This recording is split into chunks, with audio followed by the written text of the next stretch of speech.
بسم اللہ الرحمن الرحیم۔ السلام علیکم۔ اسلام اینڈ وی کے معزز دوستوں، میں ہوں بلال حسین اور میں آپ لوگوں کو اس ویڈیو میں خوش آمدید کہتا ہوں۔ ناظرین، آج میں آپ کے سامنے حضرت لوط علیہ السلام کا واقعہ لے کر آیا ہوں۔ حضرت لوط علیہ السلام اللہ تعالیٰ کے انبیاء اور حضرت ابراہیم علیہ السلام کے بھتیجے تھے۔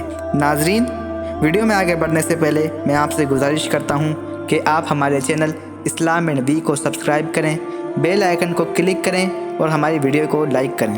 ناظرین، حضرت ابراہیم علیہ السلام نے جب قوم کو توحید کی دعوت پیش کی تو خاندان کے افراد سمیت پوری قوم آپ علیہ السلام کی مخالف ہو گئی اور آپ علیہ السلام کے خلاف سازشیں کرنے لگی۔ حضرت ابراہیم علیہ السلام کی دعوت توحید پر آپ علیہ السلام کی زوجہ محترمہ حضرت سارہ علیہ السلام اور آپ کے بھتیجے حضرت لوط علیہ السلام ایمان لے آئے۔ اللہ تعالیٰ کی اجازت سے آپ علیہ السلام نے اپنے خاندان اور قوم کو چھوڑ کر ملک شام کی طرف ہجرت کی تو اس وقت آپ علیہ السلام کی بیوی حضرت سارہ علیہ السلام اور آپ کے بھتیجے حضرت لوط علیہ السلام بھی آپ کے ساتھ تھے۔ ناظرین، حضرت ابراہیم علیہ السلام نے ہجرت کرنے کے بعد شام کی سرزمین میں قیام کیا۔ ملک شام پہنچنے کے بعد حضرت ابراہیم علیہ السلام نے حضرت لوط علیہ السلام کو اسلام کے احکامات سکھائے۔ ناظرین، غور زغر کے علاقے صدوم شہر میں رہائش اختیار کرنے اور وہاں کے لوگوں کو اللہ تعالیٰ کے دین کی طرف بلانے کی ذمہ داری سونپی۔ صدوم اور اس کے آس پاس کے علاقے بڑے زرخیز تھے۔ یہاں کے رہائشی اللہ تعالیٰ کی نعمتوں کا شکر ادا کرنے کے بجائے مہلک ترین گناہ میں مبتلا ہو گئے تھے۔ اللہ رب العزت نے حضرت لوط علیہ السلام کو بھی نبوت سے سرفراز فرمایا تھا۔ انہیں اپنی قوم کو برائیوں سے باز رکھنے کا حکم دیا۔ حضرت لوط علیہ السلام کو اللہ رب العزت نے صدوم، امریہ اور آس پاس کے دیگر بستیوں کے لیے نبی بنا کر بھیجا تھا۔ آپ علیہ السلام جب صدوم شہر پہنچے تو دیکھا کہ وہاں کے لوگ شرک اور آخرت کے انکار کے ساتھ ساتھ دیگر بہت سی برائیوں میں مبتلا تھے۔ وہ مسافروں سے لوٹ مار کرتے، راہ چلنے والوں پر پتھر مارتے اور آس پاس میں مینڈے اور مرغے لڑاتے تھے۔ ناظرین، لوگوں نے ان سے تنگ آ کر ان کی بستیوں کے پاس سے گزرنا چھوڑ دیا تھا۔ ان میں ایک بہت ہی کبھی برائی مردوں سے جنسی تسکین پائی جاتی تھی۔ یہ ایک ایسی بے حیائی تھی جس کا ارتکاب اس قوم سے پہلے کسی نے نہیں کیا تھا۔ یہ قوم اپنی اس بد کرداری کو عیب سمجھنے کے بجائے فخر کے طور پر ذکر کرتی تھی۔ حضرت لوط علیہ السلام نے اپنی قوم کو بڑے نرم لہجے میں بے حیائی اور حرام کاموں کے ارتکاب پر گزشتہ اقوام کو ملنے والی سزائیں بتاتے ہوئے شرافت اور پاک دامن زندگی گزارنے کی تعلیم دی اور انہیں بتایا کہ اے میری قوم، تم اپنے آپ کو انسانیت کے معیار سے نیچے گرا چکے ہو۔ حیوانی شہوت نے تمہاری عقلوں پر پردہ ڈال دیا ہے کہ تم ان عورتوں کو چھوڑ کر جنہیں اللہ تعالیٰ نے تمہارے سکون کے لیے پیدا کیا ہے، مردوں سے بدفعلی کا ارتکاب کرتے ہو۔ تم حدود کو تجاوز کر چکے ہو۔ اب بھی تمہارے پاس وقت ہے کہ تم جرائم اور برائیوں کو چھوڑ کر اللہ سبحانہ و تعالیٰ کے فرما بردار بندے بن کر زندگی گزارو، اسی میں تم سب کی بھلائی ہے۔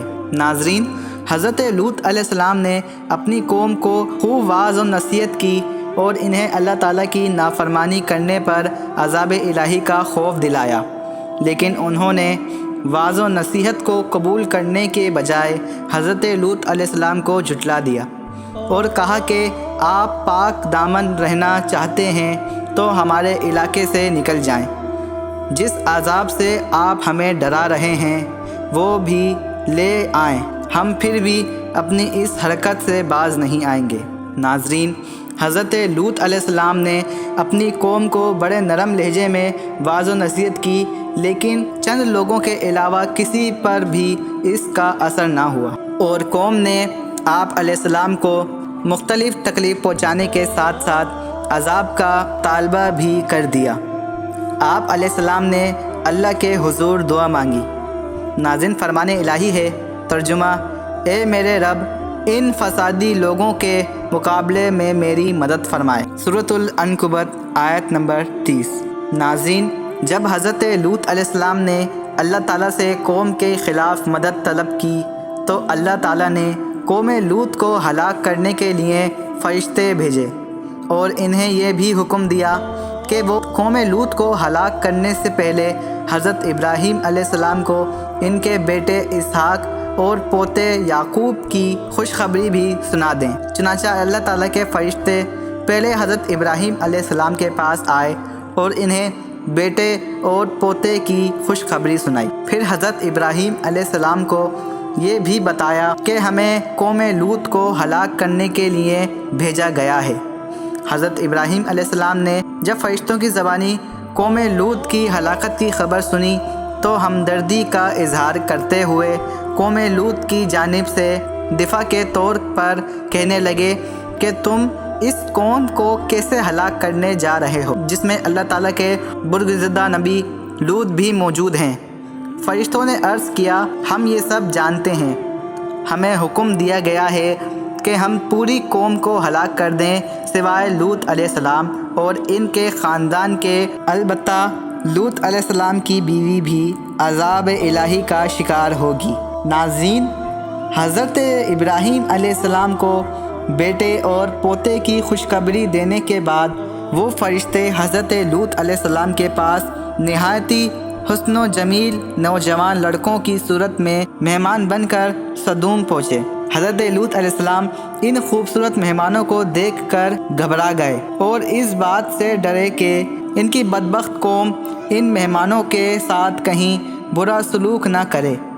حضرت لوط علیہ السلام ابھی اسی فکر میں تھے کہ قوم کے لوگوں کو آپ علیہ السلام کے پاس آنے والے مہمانوں کے بارے میں معلوم ہوا اور انہوں نے آ کر حضرت لوط علیہ السلام سے یہ مطالبہ کیا کہ انہیں ہمارے حوالے کرو تاکہ ہم ان سے اپنی جنسی خواہش پوری کریں۔ آپ علیہ السلام بہت غمگین ہو گئے۔ حضرت لوط علیہ السلام کی پریشانی کو دیکھ کر فرشتوں نے کہا، آپ ہماری ظاہری صورتوں کو دیکھ کر گھبرائیں نہیں، ہم انسان نہیں بلکہ اللہ سبحانہ و تعالیٰ کے بھیجے ہوئے فرشتے ہیں جو آپ علیہ السلام کی دعا کے نتیجے میں آپ علیہ السلام کی قوم کو ہلاک کرنے کے لیے آئے ہیں۔ تب آپ علیہ السلام کو اطمینان ہو گیا۔ ناظرین، عذاب الہی کی آمد سے پہلے ہی حضرت لوط علیہ السلام اپنے خاندان اور مومنین کو لے کر رات ہی رات میں سدوم سے ہجرت کر گئے۔ آپ علیہ السلام کی بیوی نے آپ علیہ السلام کے ساتھ چلنے سے انکار کر دیا۔ آخر کار جب رات کا آخر حصہ آیا، آپ علیہ السلام سے کئی ہوئے وعدے کے مطابق ایک زوردار چیخ بھیجی جس نے قوم لوط کے دل ہلا کر رکھ دیے۔ فرشتوں نے انہیں زمین سے اٹھا کر آسمان کی طرف بلند کیا اور پلٹا کر دوبارہ زمین کی طرف پھینک دیا، پھر ان پر نشان زدہ مخصوص پتھروں کی بارش فرما دی جس سے وہ تباہ و برباد ہو گئے۔ اس واقعے کو اللہ رب العزت نے بعد میں آنے والوں کے لیے عبرت بنا دیا۔ قوم لوط کو ہلاک کرنے کے بعد اللہ تعالیٰ نے ان بستی کی جگہ ایک بدبودار جھیل بحر میت کے نام سے بنا دی جس کے پانی اور ارد گرد کی زمین سے کوئی فائدہ نہیں اٹھایا جا سکتا تھا۔ یہ اللہ تعالیٰ کی طرف سے اس کی عظمت، قدرت اور اس کی پکڑ کی ایک نشانی ہے۔ سمجھدار لوگ قوم لوط کے انجام سے سبق حاصل کرتے ہوئے ان برائیوں سے بچتے ہیں جو ان کے اندر موجود تھیں، جبکہ بے سمجھ اور بے عقل لوگ ان جرائم کا ارتکاب کر کے اپنے آپ کو عذاب الہی کا مستحق بنا لیتے ہیں، جن کی وجہ سے قوم لوط ہلاک ہوئی۔ اللہ سبحانہ و تعالی ہم سب کو ان جرائم سے بچنے کی توفیق عطا فرمائے۔ ناظرین، یہ تھا حضرت لوط علیہ السلام کا واقعہ۔ اگر آپ کو یہ ویڈیو پسند آئی ہو تو آپ ہمارے چینل اسلام اینڈ وی کو سبسکرائب کریں، بیل آئیکن کو کلک کریں، ویڈیو پسند آنے کی صورت میں لائک کریں اور ایسی ہی مزید ویڈیوز کے لیے ہمیں کمنٹ کریں۔ چلتا ہوں، دعاؤں میں یاد رکھیے گا۔ السلام علیکم۔